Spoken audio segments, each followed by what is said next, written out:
Bonjour à tous. Le texte de ce matin, 13 février 2025, se trouve dans Matthieu 25, versets 31 à 36, qui nous dit: Quand le Fils de l'homme viendra dans sa gloire, avec tous les anges, il s'assiera sur son trône glorieux. Toutes les nations seront rassemblées devant lui, et il séparera les gens les uns les autres, comme le berger sépare les brebis des chèvres. Il mettra les brebis à sa droite et les chèvres à sa gauche. Alors le roi dira à ceux qui seront à droite: Venez, vous qui avez été bénis par le Père, mon Père, et héritez du royaume qui a été préparé pour vous depuis la fondation du monde. Car j'ai eu faim, vous m'avez donné à manger. J'ai eu soif, vous m'avez donné à boire. J'ai été étranger et vous m'avez accueilli avec hospitalité. J'étais nu, vous m'avez habillé. Je suis tombé malade, vous avez pris soin de moi. J'étais en prison, vous êtes venu me voir. Bien-aimés en Christ Jésus, ce matin, nous savons que nous sommes dans le temps de la fin, le temps de la tribulation. Le titre de ce matin, c'est N'attendons plus avant que ce soit trop tard. C'est maintenant que nous allons chercher la gloire, la grâce de notre vrai Dieu. Comme on nous est dit dans Matthieu 25, verset 31. Nous devons avoir la foi. Cherchons la foi pour obtenir la grâce de Dieu. Parce que les épreuves sont devant nous. Pour les affranchir, nous devons être purifiés, fortifiés et par la foi. À l'exemple de Christ Jésus, qui guérissait les malades, il disait toujours: ta foi t'a sauvé. Dans Matthieu 17, verset 20 nous dit: parce que nous n'avons pas la foi, vraiment, je vous le dis, si vous avez de la foi, gros comme de grains de moutarde, vous devez déplacer même les montagnes. Bien-aimés en Christ Jésus, et rien ne nous sera impossible devant notre vrai Dieu Jéhovah avec la vraie foi. Prenons l'exemple de l'enfant prodige qui avait réclamé son héritage à son père qui était parti. Il a fait de n'importe quoi, il a tout perdu. Par la suite, il a regretté et est reparti chez son père. Et c'est le père qui l'a vu en premier quand il est retourné à la maison, après avoir souffert. Et c'est même le père qui est parti auprès de lui pour le prendre dans les bras et lui faire par la suite une fête, accueilli comme un enfant. Bien-aimés en Christ Jésus, tous, nous avons besoin d'être sauvés. Nous avons besoin d'avoir la vie éternelle. Mais pour cela, nous savons que nous avons tous commis des péchés. Prenons la peine de le confesser, comme il est écrit dans Matthieu 15, versets 11 à 32. Bien-aimés en Christ Jésus, nous devons prendre l'exemple des personnes qui ont marqué dans l'histoire de la Bible, qui ont eu la foi. À l'exemple de Sarah, par la foi, elle a pu avoir son enfant Isaac, l'enfant de promesse. Par la foi, Élisabeth a pu avoir son enfant aussi, Jean-Baptiste. Et par la foi, bien-aimé en Christ Jésus, on peut tout avoir. Parce qu'avec la foi, on peut déplacer les montagnes.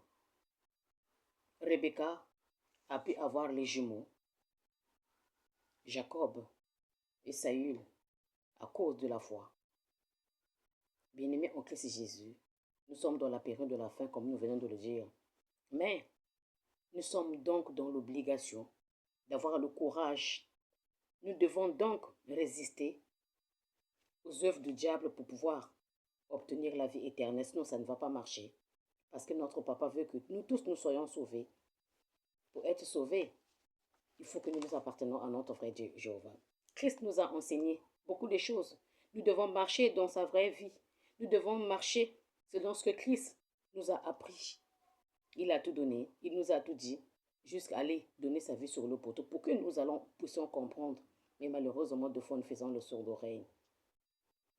Il nous a laissé beaucoup d'enseignements que nous pourrons nous faire changer des idées négatives ou positives. À l'exemple aussi de Nicodème, quand il a demandé à Christ Jésus, que dois-je faire pour avoir la vie éternelle? C'est juste naître de nouveau. Il a dit, quand on est vieux, on peut renaître, rentrer dans le ventre de sa mère, renaître pour une deuxième fois. Selon Jean 3, versets 5 à 6. Jésus lui a répondu, si quelqu'un ne naît pas de l'esprit, il ne rentrera pas dans le royaume des dieux. Celui qui vit de la chair doit vivre de sa chair. Et celui qui vit en esprit doit vivre en esprit. C'est de l'Esprit Saint qu'on parle. Rappelons-nous du verset 5.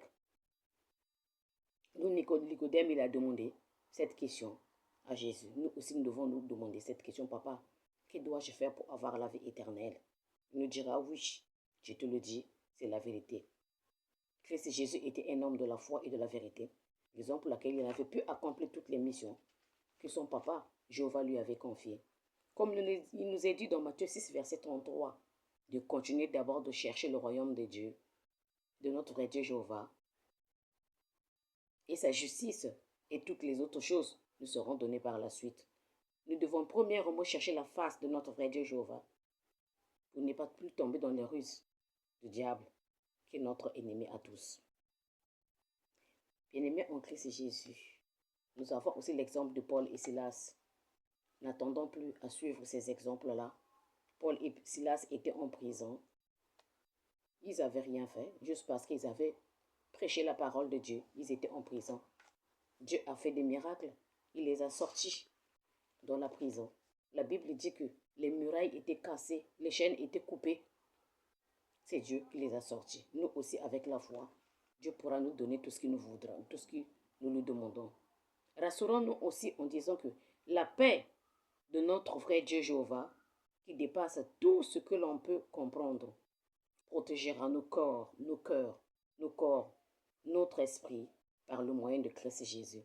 Nous savons nous tous que tout ce qu'on demande au nom de Jésus, on reçoit. Selon Jean 14, verset 14. Maintenant, viens et suis-moi. Juste par l'intermédiaire de Christ Jésus, nous allons devenir de vrais combattants pour pouvoir servir notre vrai Dieu en vérité.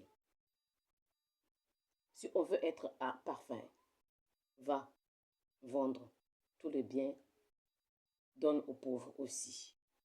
Selon Dieu, je suis un enfant riche, dont parle Matthieu 19, verset 20 à 22. Il a fait demi-tour pour partir parce qu'il ne voulait pas partager son bien. Il voulait être riche tout seul. Mais Matthieu 19, verset 23 nous dit, Christ Jésus lui a dit, je vous le dis, qu'il est très difficile d'un riche d'entrer dans le royaume des cieux. Bien-aimés, nous devons imiter notre Rédempteur qui est Christ Jésus. C'est à lui de plaider notre cause auprès de notre vrai Dieu Jéhovah. Parce qu'à part nous-mêmes, nous n'allons rien faire. Malgré nos fautes et nos imperfections, notre vrai Dieu Jéhovah, il est aussi près de nous. Il veut vouloir que nous tous, nous puissions être sauvés. Il veut nous accueillir avec les bras ballants, comme le Fils prodige que nous venons de voir. Luc 11, verset 4 nous dit, notre vrai Dieu Jéhovah nous pardonne nos péchés, comme nous pardonnons aussi à ceux qui nous ont offensés. N'hésitons même plus de demander pardon et de pardonner ceux qui nous font de mal, pour que notre route soit claire, nette, juste et droite. C'est le moment de le faire avant que ça soit trop tard, parce que nous savons que la Bible nous dit, au temps de Noé, on savait que ça devrait arriver dans le déluge. À notre époque, nous ne savons pas comment ça va s'arriver, parce que même les anges, même pas Christ Jésus, ne sait pas comment ça va se passer. C'est maintenant que nous allons commencer à le faire. Demain, ça sera trop tard. Mais avant, nous devons d'abord confesser nos péchés. Il est facile, il est fidèle et juste pour nous de pardonner nos péchés. Par la suite, on sera purifié de toute notre injustice. Si nous déclarons que nous n'avons pas de péché, nous faisons de nous nos menteurs et la parole de Dieu n'est pas en nous. Selon 1 Jean 1, verset 10.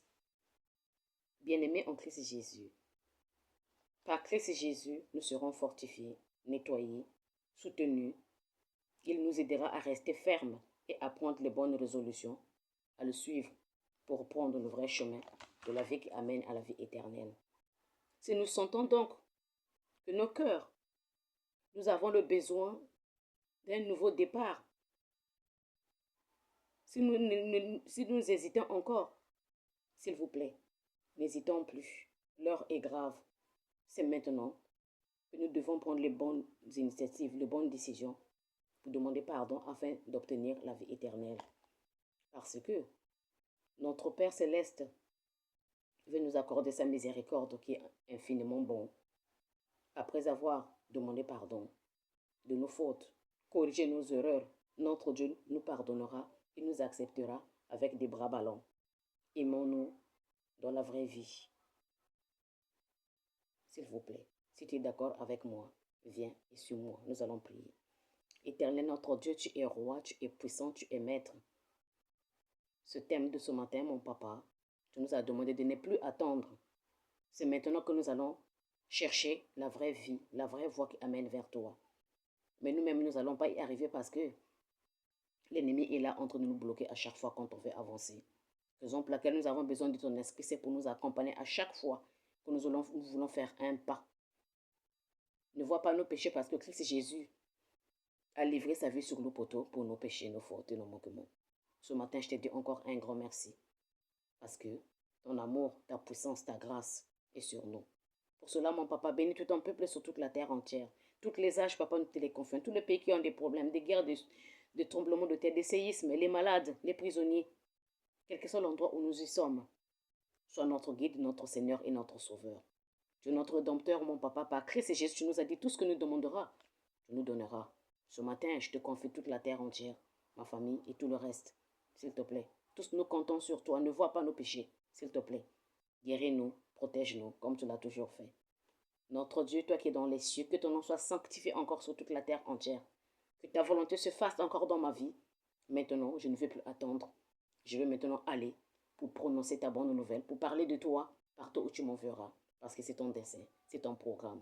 Et maintenant, si tu es d'accord avec moi, mon papa, me voici, envoie-moi. Si cette prière te convient, c'est entre les mains de Christ Jésus que je la remets directement. Pour cela, je dis Amen, Amen, Amen et Amen.